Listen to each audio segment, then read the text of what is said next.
Happening today, Omarosa's tell-all book is hitting the shelves. The president's former aide claims her book, Unhinged, is an explosive and jaw-dropping account of her time in the White House. In the book, Omarosa claims the president is racist and his mental health is in decline. The White House has dismissed the claims. Omarosa, what's going on? I just saw on the news that you're thinking about leaving. What happened? General Kelly came to me and said that you guys wanted me to leave. No, nobody even told me about it. Nobody. Wow. You know, they run a big operation, but I didn't know it. I didn't know that. Yeah. Damn it. I don't love you leaving at all.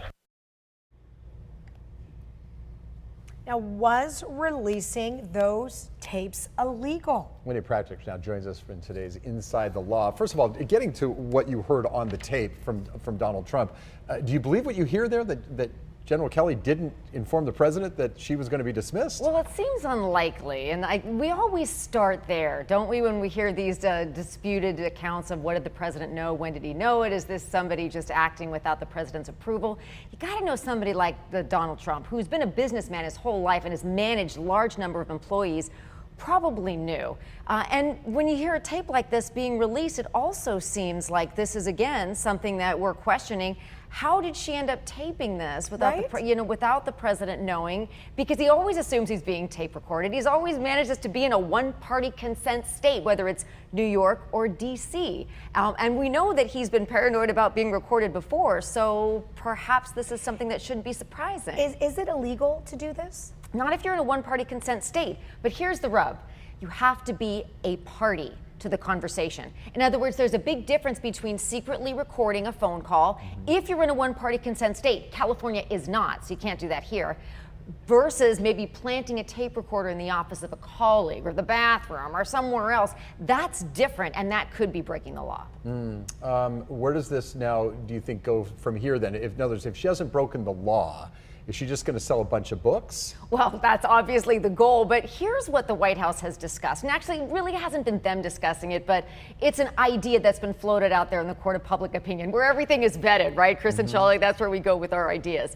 Can you classify the information retrospectively and then make an argument that you can't release any more of it? And even if that argument could be made, which is really kind of untenable because it's not national security interests being discussed, even though they were in the situation room, not in the office break room. Right. And then on the other hand, if you could do that, would you want to? Or would you rather want to put the recordings that we now have in context, as we saw with Rudy Giuliani and those recordings of the president? What do you do strategically? A retroactive classification, is there precedent for that? No.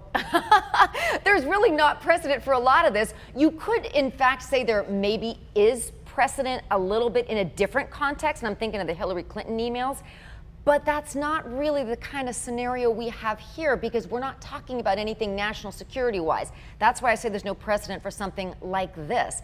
What would be the basis for the classification? Just because they were in the situation room? Would that in and of itself be enough?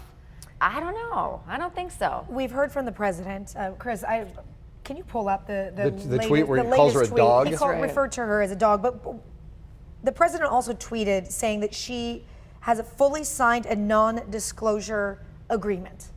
What does that mean? Does that signature mean anything whatsoever? Well, non-disclosure agreements are tricky. It depends on what kind of an employee you are, private, public, what sector do you work? Do you work in the government sector?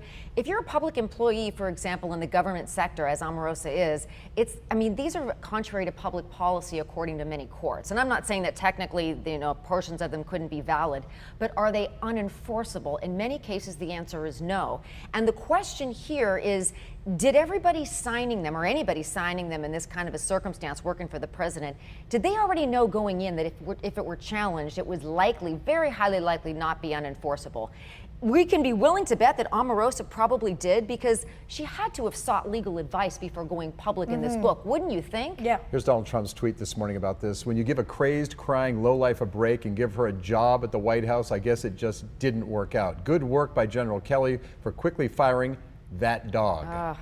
Yeah, we don't ever want to hear that from the president or anybody else. I think that there's pretty unanimous consent that that's not the way he should be responding. He'll probably come out and say that in the past, as will his team. But it probably indicates the level of frustration, no doubt, that he's feeling about being secretly recorded in a room that he probably thinks is a sanctuary, a cone of silence in terms of confidentiality. And now it's out there in the public in a best-selling book. Well, everyone around the country is talking about Omarosa this morning. You know she's going to sell a lot of books. News of the day, you Yeah, bet. yeah. You bet. Wendy Patrick, as always, thanks so much. Thanks for having me.